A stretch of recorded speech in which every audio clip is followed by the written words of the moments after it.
Deep Threat Sports Network, welcome back tonight. We are going back to back like we promised you.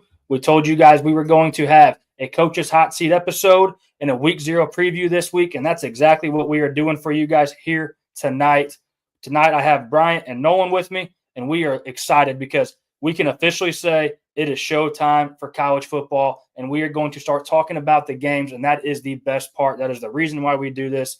Let's see just how accurate we are this season, because tonight we have the main game previews. We usually have a quickie segment as well, but we don't have that tonight. Like we said yesterday, not enough games to go around in Week 0. And then we're going to do our Book It segment. And you guys all know how much money we made last year on the Book It segment. So Bryant, Nolan, fellas, real quick, how we doing? Anything new on your guys' end since last night?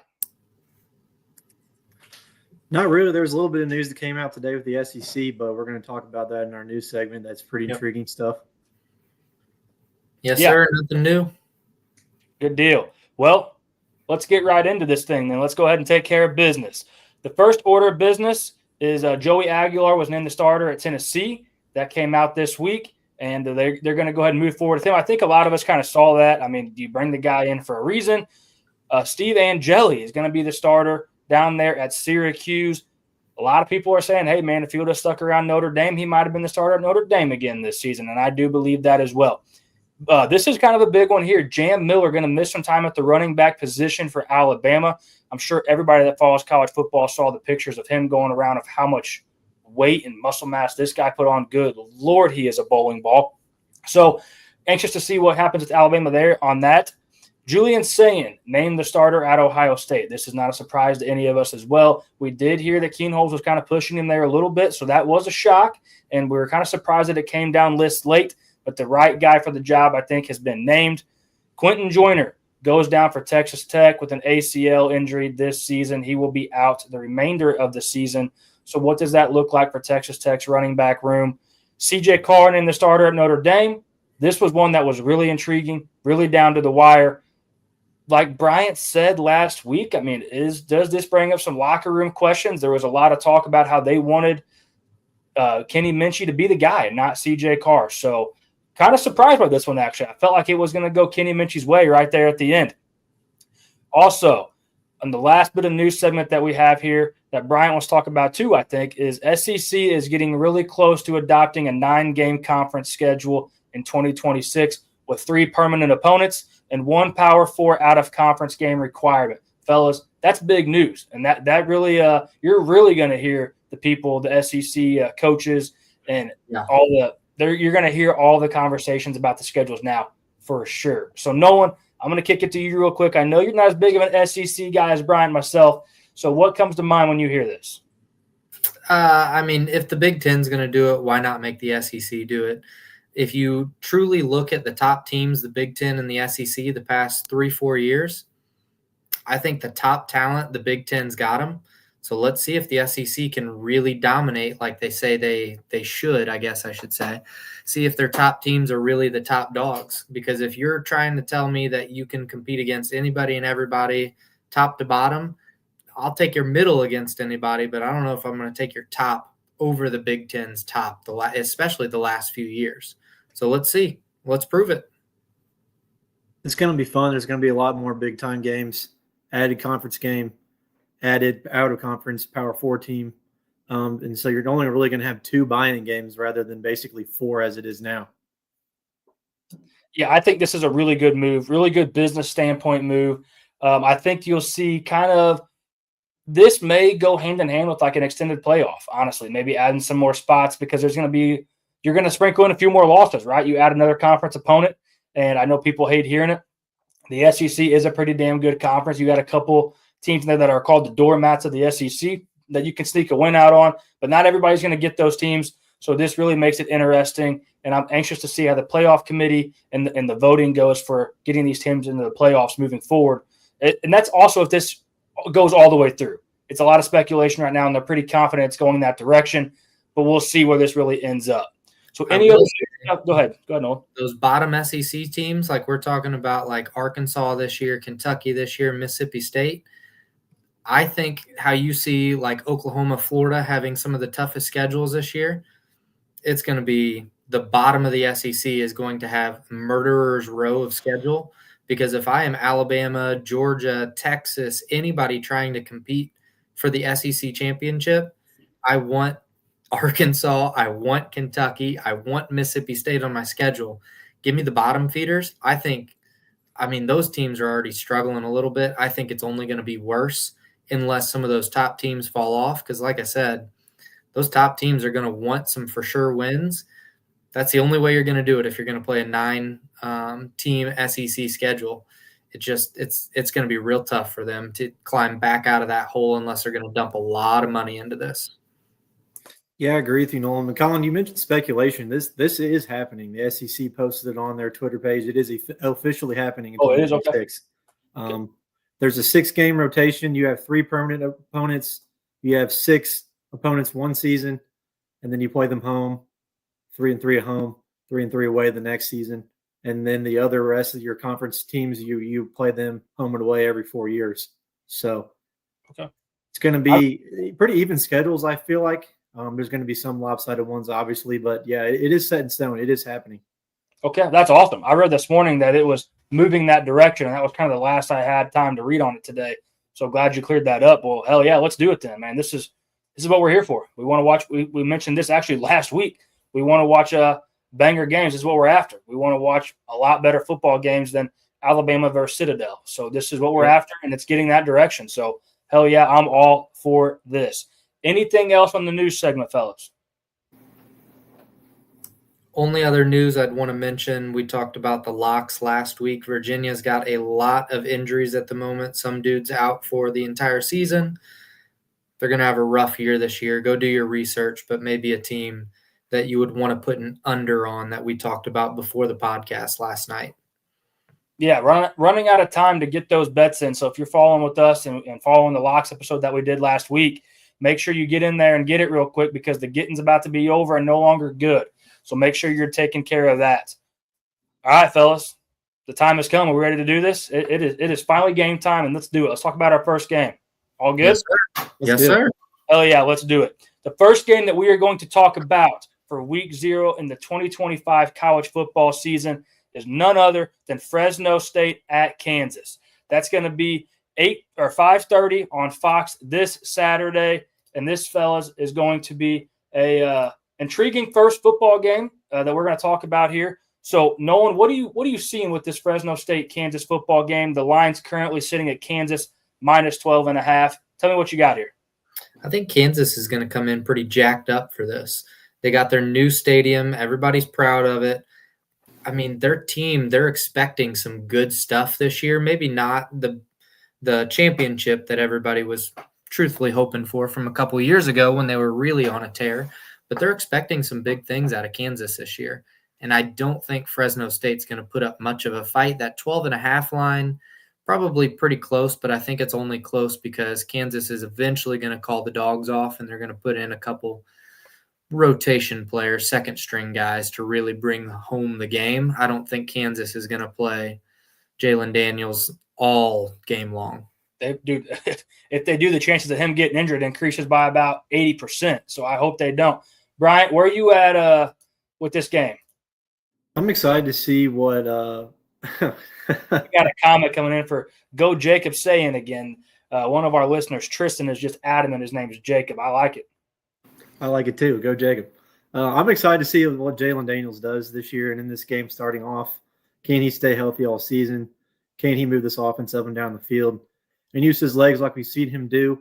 I agree with Nolan. I think KU is going to be jacked up for this game with the new stadium, prime time, only college football game on at that time slot. So looking forward to see what they do, especially with a bunch of new weapons on the offensive side of the ball. I think their defense is going to be relatively good this season, but we will see. Not too tough of a test in week 0 for them. On the flip side, I'm also excited to see what KU does because this is our beloved Mizzou Tigers week 2 opponent. So going to do a little in-house scouting on that as well. Yeah, hell yeah, for sure. I mean, and like if Daniels plays the whole game, we may not be playing a healthy Kansas team. I'm really interested to see what Kansas does here. I think this is a good first test for them. I'm not writing them off quite like I think a lot of people are. And when I say writing them off, I mean this game in Fresno State. But Fresno State's win total is sitting around 6.5, I believe, last time I checked. So not the best expected season for them. But let's not forget, fellas, Kansas had a ton of seniors and lost them. They lost their top 4 receivers, lost the top running back, lost 3 linemen. So that is very, intriguing when you look at this matchup. Can they bounce right back in game 1? We've talked about this before. The NFL has a preseason. College football does not. And Fresno State's not necessarily a slack Division II team that you can beat up on in week 1. So anxious to see how this goes. And you see these lesser opponents in week 0 and week 1 have a lot of buildup too. They're fired up. They're fired up to go make a stance, get momentum built with the program for the season. So I think we'll probably see their best game that they had to throw at Kansas. And I'm excited to see that. And E.J. Warner transfers into Fresno State from Rice, had over 2,500 yards last season throwing the football. If he limits the turnovers, he might be a pretty damn good quarterback for Fresno State. I don't know if they have the best skill positions looking at their roster. So that could be a problem for them, and I think they're going to struggle a little bit there. But I also don't think Kansas's defense is world beaters either. So this is a good first test for Kansas in week 0, and I'm really excited to see how this plays out. If Fresno State can keep Jalen Daniels in the pocket and keep him from getting out and making throws on the run and extending drives, I think Fresno State might hang around and bang in this football game a little bit longer than Kansas is wanting them to because, like you said, Nolan, they want to get the starters out and rest up for the next week. Fresno State does have a former 5-star along their defensive line. Just didn't work out at his previous stop, didn't show what he needed to stay there, didn't show what he needed to be a 5-star. We'll see if the lights come on. I mean, that could be the guy that keeps him in the pocket. He's a defensive end pass rush specialist. And you lose 3 offensive linemen on Kansas from last year.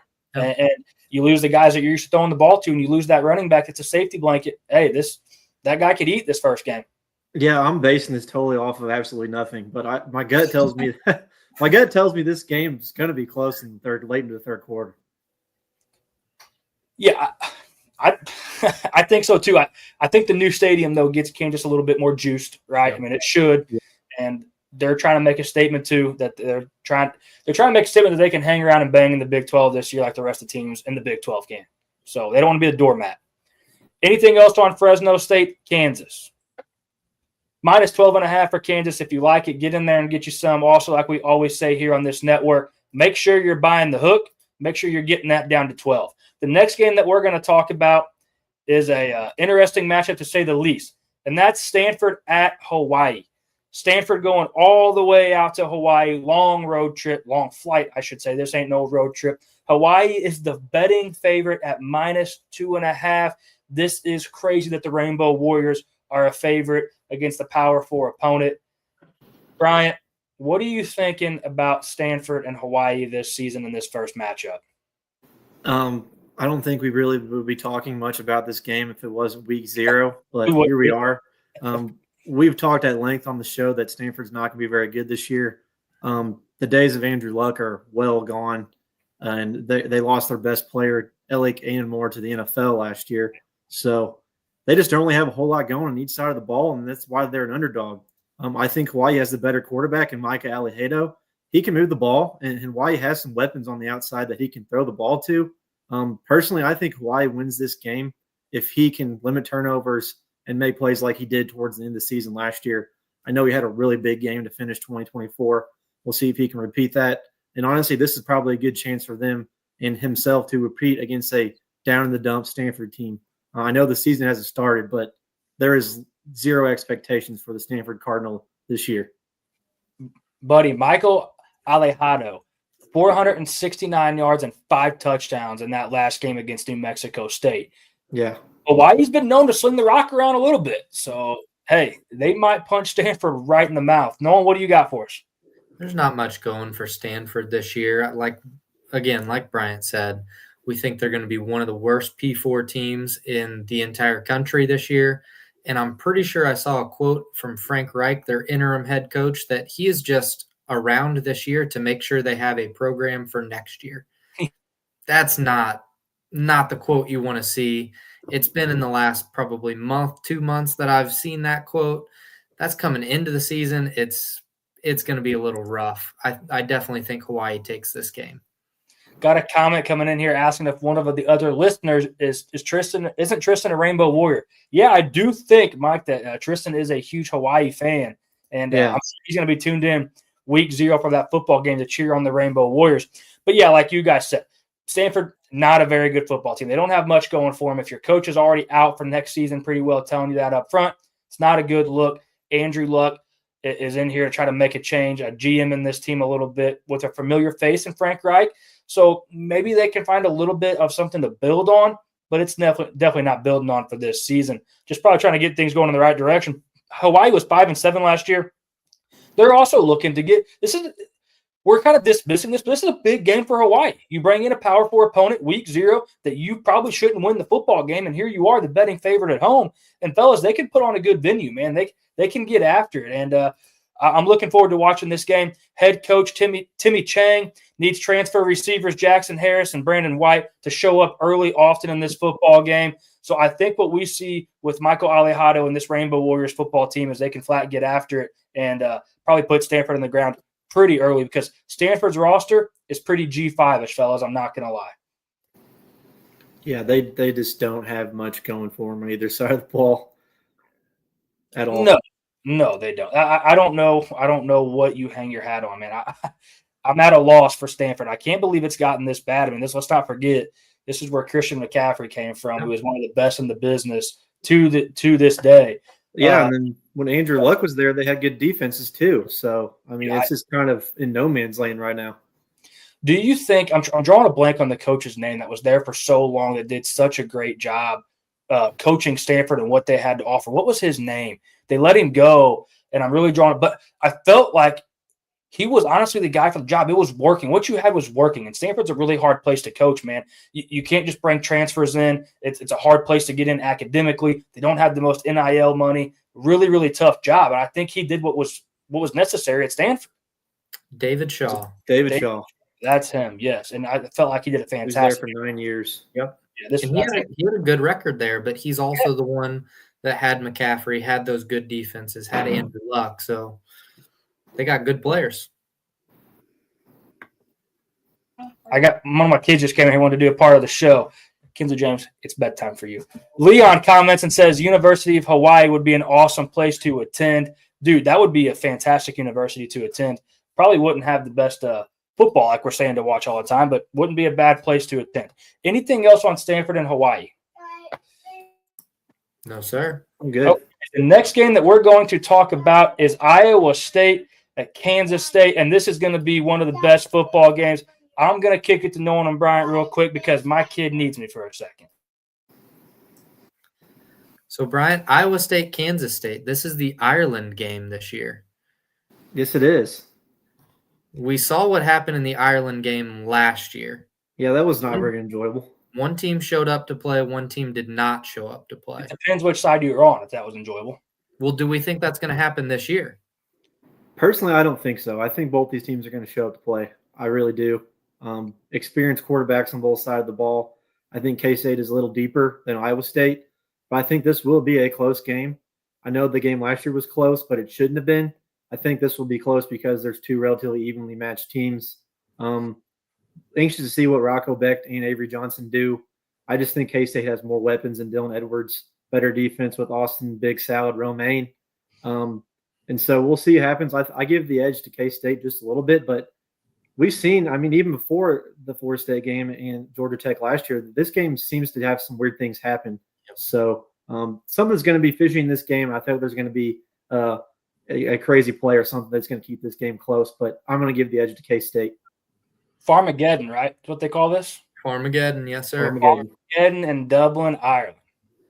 I didn't think I'd see that. We talked before on this network how we don't love the Dublin games, but broaden the horizons, whatever you got to do. I get it. Grow the sport even more. This is a massive sport already, but whatever you got to do. But this game is also 8:23 this Saturday at 11 a.m. on ESPN. Do not miss this one. This is honestly one of the best games we could kick the season off with. First kick, 11 a.m., and this is fantastic stuff right here. We've been talking about this game for a while. Has massive Big 12 implications on it as well. Both these teams feeling like and looking like they can make a run at the Big 12. And I also think that both teams of these can. I was over on both these teams' win totals, and this game comes massively into play on if either one of these teams can hit it. And I am super excited for this. Everybody knows, I love Kansas State, right? Matt Wells, year 2 with Avery Johnson. I love the continuity, year 2 of this system. I think Dylan Edwards has to show up and show that he can carry the load for the DJ Giddens replacement. Find Jace Brown early in Austin. I think he's one of the most underrated receivers in college football, growing that continuity as well with Avery Johnson. I need the offensive line to show me something here in this game for Kansas State, and I'll feel really good about them. I think that defense can make a stand. Iowa State replacing tons and tons of talent, losing 2 drafted receivers in Noel and Higgins. What does that look like for them? I think they backfilled pretty good with their replacements at the receiver position, but I'm really curious to see what Rocco Beck does. He stacked a couple 3,000-yard seasons in a row. Was that only because of those receivers? Or was Rocco Beck really got some hidden talent that a lot of people overlooked, and can he do it this season? So I'm anxious to see how this plays out. I'm not sure it's just because of the receivers, but definitely a big help. It would be similar to like we talked about Arizona, Fafita, and McMillan this past season. I mean, it only helps to have NFL receivers on your roster. And truthfully, I think that's what this game comes down to, is who can score the most points. Not that I think it's going to be a shootout like 45-48, anything like that, but I think it's going to be who has the last possession, who can score the most points most efficiently. I think it's going to be Kansas State. I'm not looking as much at the defenses, I guess I would say. The run games, they'll be okay, but I'm really interested in what both these teams' pass games look like for opposite reasons. Iowa State, they lost their receivers. Kansas State lost some linemen. Can they pass protect? Can we find somebody to throw the ball to? I think that's really what this is going to come down to. Passing game for both teams. I don't disagree, and I think it really comes down to, too, like, obviously, who extends the drives more, who gets deeper in the opponent's side of the field. I think if I'm Iowa State, I want to see what I have in the pass game too, but I think I'm going to stick to what I already know that I have with Sama and Hansen, and I'm going to pound the rock and limit possessions for Kansas State because I think Kansas State, I said it 10 times now, should have that continuity. They have the same offensive scheme, the same coordinator, the same quarterback, a running back that played quite a bit last year still, and their top target in Jace Brown. They should know what they have, so they should be able to hop into a rhythm fairly quickly, pick up that timing, and get going on this Iowa State defense. I think you can see Kansas State. Let me put it this way. If it's not a close game, I think it's a Kansas State absolutely ass-kicking, if I'm going to be honest with you. And I don't think that that's likely, but I think if one team's more than likely to get out on top of the other one and assert a little bit of dominance, I think Kansas State can do it. I'm telling you right now, if Iowa State does it, Kansas State's in full-blown panic mode because I think they feel like this is the year that they could get it going. Yeah, and K-State's going to have a little bit of a chip on their shoulder too. Iowa State beat them last year in Week 12 to go to the Big 12 championship game. So that might give them a little bit more edge to get a little revenge on them this season to start it out as well. And also, I'm really excited to see what Avery Johnson does, how he looks, if he's taking a bit of a step forward. Yeah, you may not see that completely in Week 1, but this is the year to become a full have the full gamut of everything you need to see in a quarterback and on a winning team. And I'm anxious to see if we see a glimpse into that in this game. You're muted, Colin. Buddy. Man, I just pulled a Dave and got by the mute button, man. That doesn't happen often. We say this time and time again on this show, right? That Avery Johnson has all the talent in the world. They shipped away Will Howard for Avery Johnson. This is where you legitimately have to prove it this season. I think they did all those things to build on it for this season. So you have to get it done. And we've also made a case on here, especially myself, that if Kansas State does what I think that they should do and what they're probably expecting to do, Avery Johnson, it's going to be on his shoulders. And he's a guy that could get his name in Heisman conversations. And you've got to start right here. This is going to be one of the most watched games in college football all season, right? It's Week 0, first game, an absolute banger, Farmageddon in Dublin. This is going to be the game that has tons and tons and tons of eyes on it, if not the most watched Kansas State game all season. So now is the time. Now is the time. All the voters are going to be watching. All the people that are going to be on the playoff committee tuned into this game, locked in, not missing a play. It's got to happen right here, and I think they got to do it early. This would be a good start to our preseason book it segment too if K-State can get a win. Yes, absolutely. Absolutely. Anything else on this game before we do roll into the book it segment? Like we told you guys, going to be a little bit shorter of an episode. We're not going to cover some of these other games, not even in the quickie segment, because just don't want to take up a whole lot of time on them. I just don't feel like they're worth it. I know that's bad to say it. We're still going to watch them because we love college football, but just not worth a whole lot of our time tonight. So anything else on this? You boys good? All good. Good.